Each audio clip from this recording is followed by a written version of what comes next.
بسم اللہ الرحمن الرحیم نحمده ونصلی علی رسولہ الکریم اما بعد۔ احباب گرامی، ہمارا یہ تربیت اولاد کورس کا آج 22واں سبق ہے، اور اس 22ویں سبق کے اندر ہم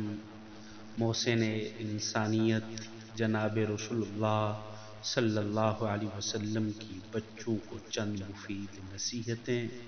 اس کے متعلق پڑھیں گے، جو حضور اکرم صلی اللہ علیہ وسلم نے بچوں کو نصیحتیں فرمائی ہیں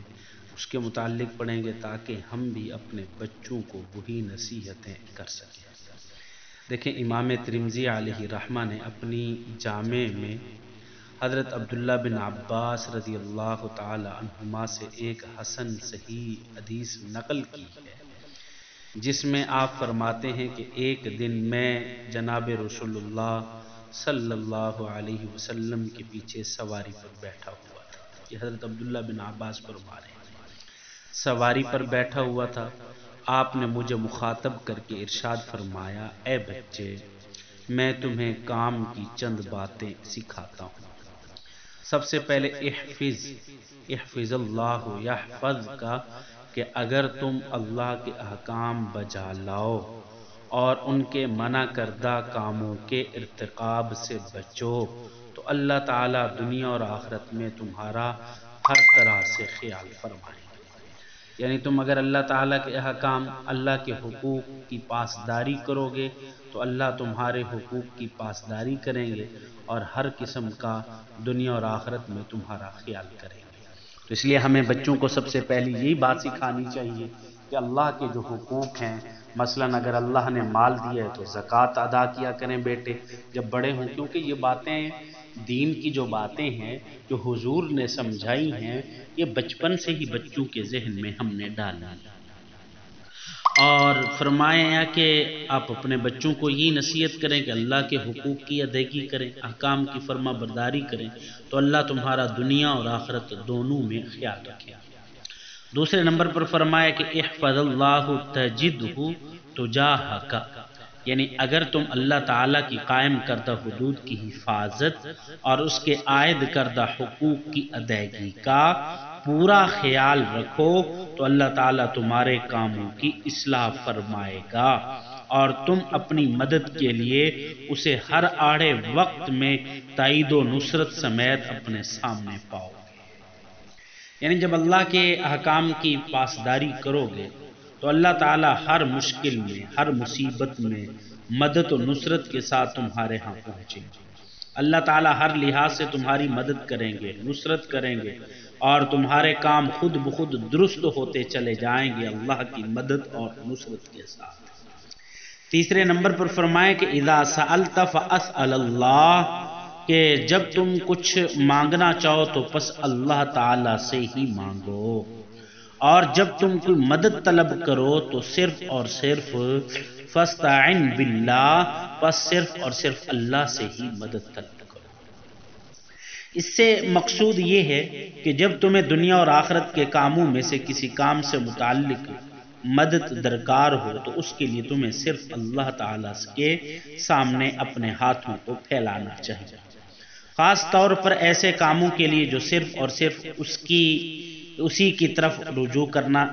ایسے کاموں میں کہ جس میں صرف اسی کی طرف رجوع کیا جاتا ہے، جن میں ان کے سوا کوئی بھی تعاون اور مدد کرنے کی طاقت اور قدرت نہیں رکھتا،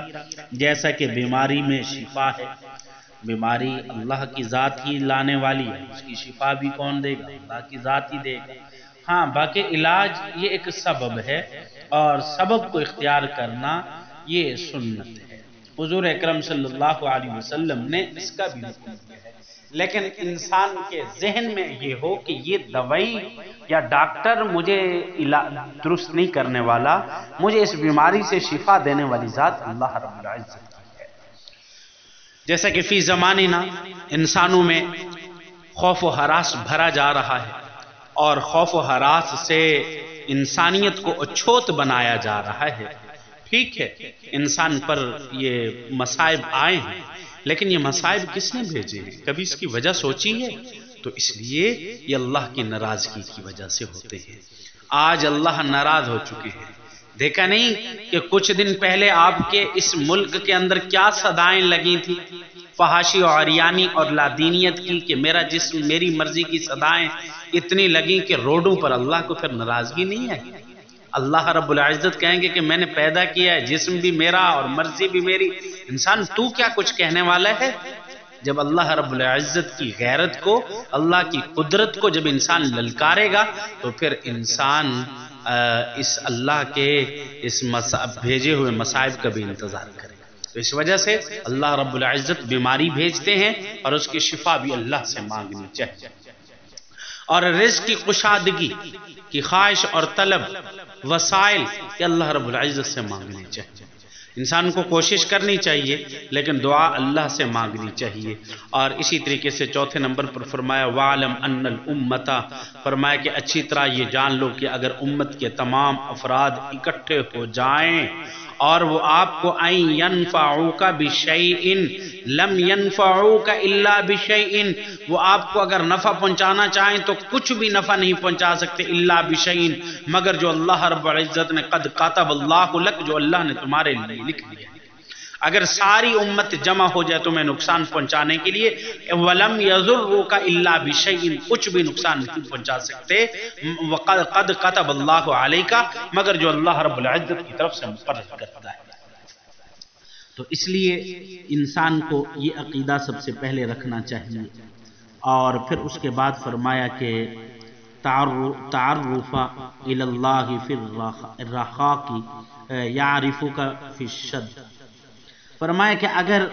خوشحالی اور بدحالی کے ایام میں تم اللہ رب العزت کے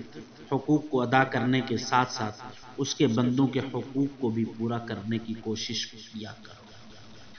جب اللہ کے حقوق ادا کر رہے ہو تو اس کے ساتھ ساتھ تم اللہ رب العزت کے بندوں کے حقوق بھی ادا کرنے کی کوشش کیا کرو، کیونکہ دیکھیں حقوق کی دو قسمیں اپنے بچوں کو ابتدا سے سکھائیں، ایک حقوق اللہ اور ایک حقوق العباد۔ اور حقوق اللہ کی پاسداری بھی انسان کے لیے ضروری ہے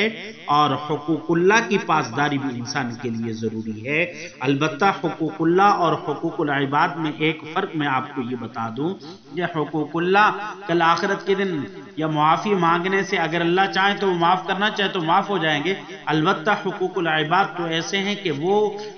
جب تک انسان معاف نہ کرے اس وقت تک فرمائے کہ وہ معاف نہیں ہوں گے۔ اور پھر ایک بات یہ ذہن میں رکھیں، ان الفرج مع الکرب، کہ بے شک ہر تنگی کے بعد کشادگی ہے، ہر تنگی کے بعد کشادگی ہے۔ یعنی پہلے انسان پر جب تنگی آتی ہے تو وقت گزر جاتا ہے، انسان کو صبر کرنا چاہیے، اللہ رب العزت سے مانگنا چاہیے، جیسا کہ قرآن مجید میں آتا ہے نا وَإِنَّ مَعَ الْعُسْرِ يُسْرًا، کہ بے شک ہر مشکل کے بعد کیا آتی ہے؟